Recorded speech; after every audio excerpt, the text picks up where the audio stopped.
Hi, and welcome back to Family Sociology. And now we're going to look at the second time around. In the past, most step families were formed after the death of a spouse. Today, most remarriages follow a divorce, so the ex-partner and possibly children from the former relationship are still present. There may be a continuing interaction between individuals formerly married to each other. Children move between their two families for visits or for changes in custody, and both parents may be responsible for their financial support. As a result, there are new demands and strains placed on stepfamilies. This chapter looks at challenges facing stepfamilies and how they can meet these challenges. Much depends on the interaction and hallmark of everything involving relationships, communication between all members. The wider social context can also facilitate or hinder stepfamily adaptation.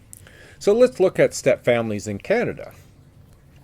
Stepfamilies, by definition, is a family where the children are related to one but not the other. Partner, that is. So in 2011, stepfamilies represented 1 in 8 couples with children. That's about 12.6% of the family population. More than half were simple families. So there's two types of stepfamilies. There's the simple stepfamily where all children are related to one parent but not the other. The rest are part of what's termed complex stepfamilies. Complex stepfamily variations variations of the stepfamily form are also known as a blended family. If you check out infographic 11.1 for some data on the proportion of stepfamily types. In the past, death of a spouse was the primary way stepfamilies were created. Today, more a result of separation and divorce, this trend is also affected by some other issues. Issues such as how long a life expectancy. It's less likely that people would be widowed at a young age. So after the passing of the Divorce Act in 1968 and the amendments made in 1985, there was a huge increase in divorce after these acts. And with more common law relationships, they tend to be less stable than married couples, thus an increased turnover of relationships. Stepfamilies, blended families, have less established social norms on how to be. Therefore, they have been forming a new family system. Now, there are social norms for nuclear families, but less so for stepfamilies. The growing together in stepfamilies can take many years. Needs to establish who does what are the responsibilities or the roles, and establishing family identity. Now, there are some stages of stepfamily formation, and we're going to look at 3. It's very important to note that with every separation and divorce, each person needs to first have a healthy, established emotional distance from their former partner before entering or exploring any new relationship. One of the main differences between first marriages and second or later ones involves family boundaries. And there are 3 distinct stages entering and adapting to a second marriage. First is entering a new relationship. Second is planning a new family. And the third is forming the stepfamily. And we're going to look at each of these a little bit more carefully. Entering the new relationship, here we are looking at the physical and emotional divorce is complete. Physical, you're out of the relationship. One, physical out of the home. And the emotional support, you don't harbor ill for the person that you've just divorced.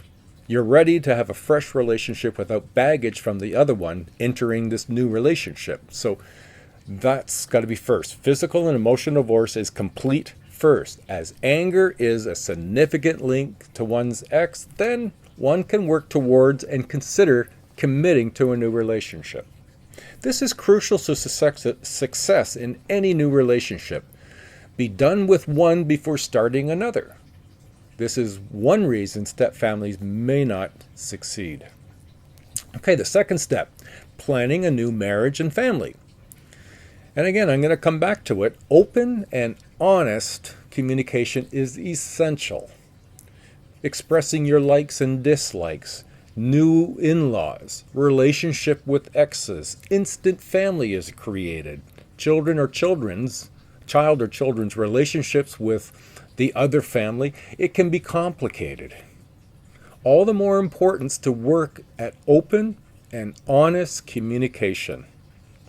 Third, forming the remarriage family, where you're renegotiating new boundaries and new rules about who does what.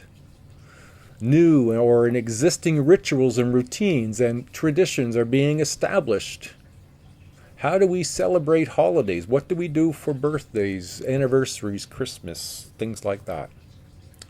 Stepfamily types, if you look at table 11.1 in your textbook, it identifies 3 types of stepfamilies based on a 10-year longitudinal study.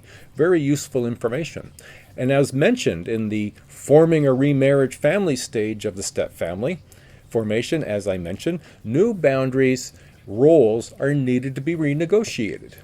Boundaries are really important in establishing who belongs in the family and who doesn't. It creates our family identity.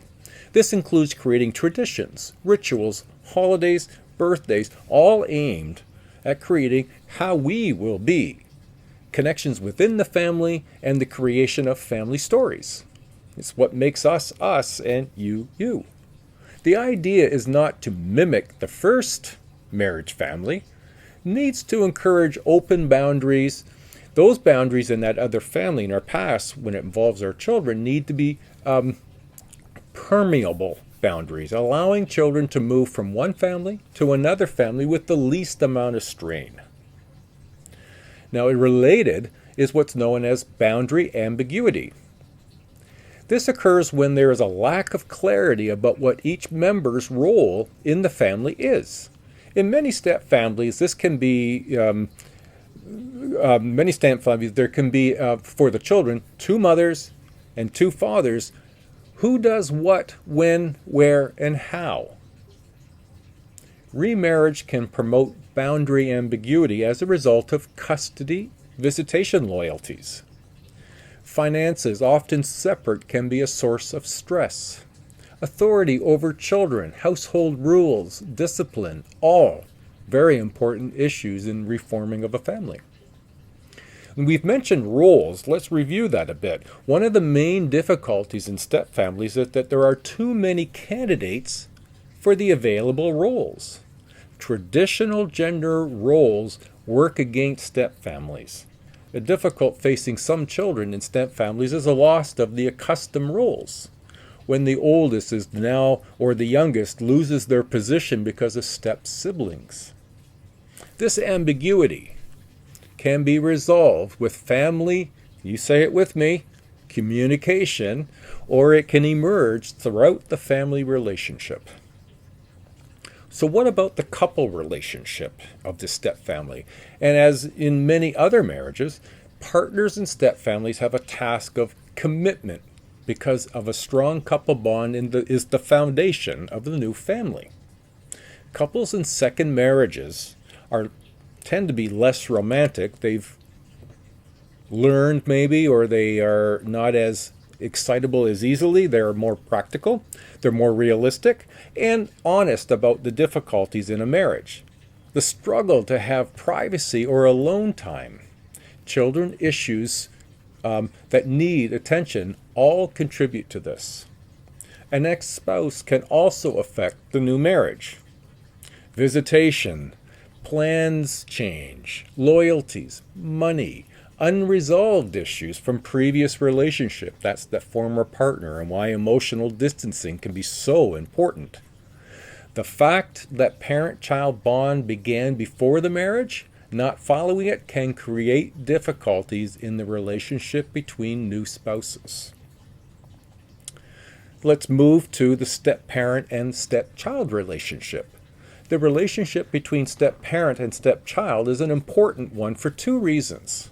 First, many marriages flounder because problems in this particular relationship, so it needs attention. Second, children in step families are at high risk of developing behavioral problems. Successful step-parents accomplish those two tasks. And here they are. Develop an appropriate, affectionate relationship with each child. And secondly, establish themselves as a legitimate parental authority. Now, step-family and step-child relationships depend somewhat on the child's age and sex. Step-parents tend to be more successful with younger children who become attached more readily. More report positive relationships with boys than girls. Degree of acceptance of step-family members is often affected by loyalty issues. We alluded to the issue of discipline. Discipline is another potential area for conflict. This difference in child rearing styles. This is why communication about parenting is so important. All right, what about the relationship between stepbrothers and stepsisters? Many step siblings do not live together, since the most common pattern is for children to live with their mothers. Children expect their birth parents to consider them special and to side with them in conflicts. If one set of children visits or moves into the family home permanently, problems could arise over turf. When adolescents of both sexes are in the family, conflicts may be adapted,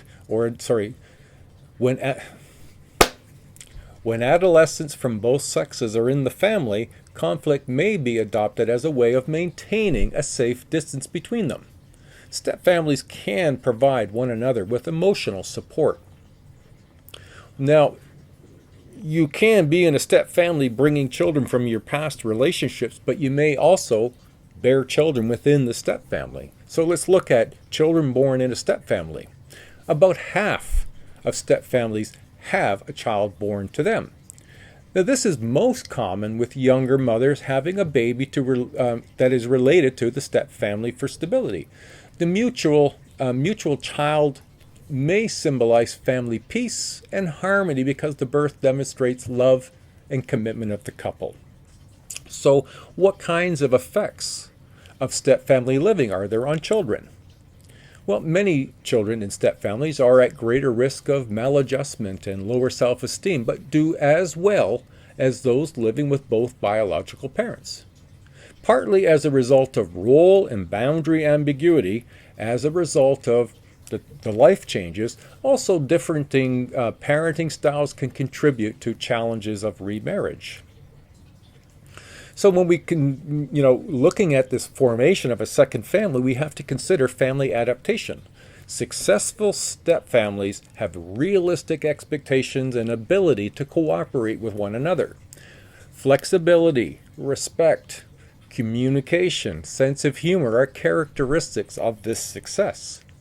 Creating shared family activities can be very beneficial in dealing with stressors. How family members view remarriage affects the adaptation. They may regard the new union as a second chance or an intrusion into the parent-child relationship.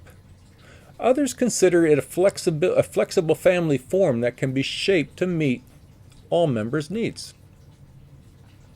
So how about where does the stepfamily fit in overall society? Well, the stepfamily in the wider society, if you look at figure 11.3 to check out some of the ways stepfamilies are different from other families. Stepfamilies have been called the incomplete institution, as it has no norms or roles for their existence. That was where the social scripts, where are they? They aren't there yet. Is there something wrong with the stepfamily? Well, with an increased number of stepfamilies, and a series of norms and roles will be more familiar, enabling stepfamilies to get off onto a positive start in the future. Other issues revolve around financial support and the role of government, and when financial responsibilities fall on the stepfamily alone, ending support and ending payments. Remarriage of the family cycle. Well, That kind of depends. Experiencing of a remarriage differs according to the life cycle stage of each partner. The greatest strain involves responsibilities to their children, especially difficult when they have adolescence. The greater the difference in the life cycle stage, the harder it is to adapt to new family because husband and wife are dealing with different life cycle issues. For example, if he is in the midlife and she's not, those midlife and child rearing sort of tasks are different. Okay, that's a quick overview of the second time around. I hope that's been helpful. I hope you find enough information, and I hope you will not necessarily find yourself there. Maybe you will, and that will be the best thing that's happened for you. All right, everybody. Good luck, and we'll see you later.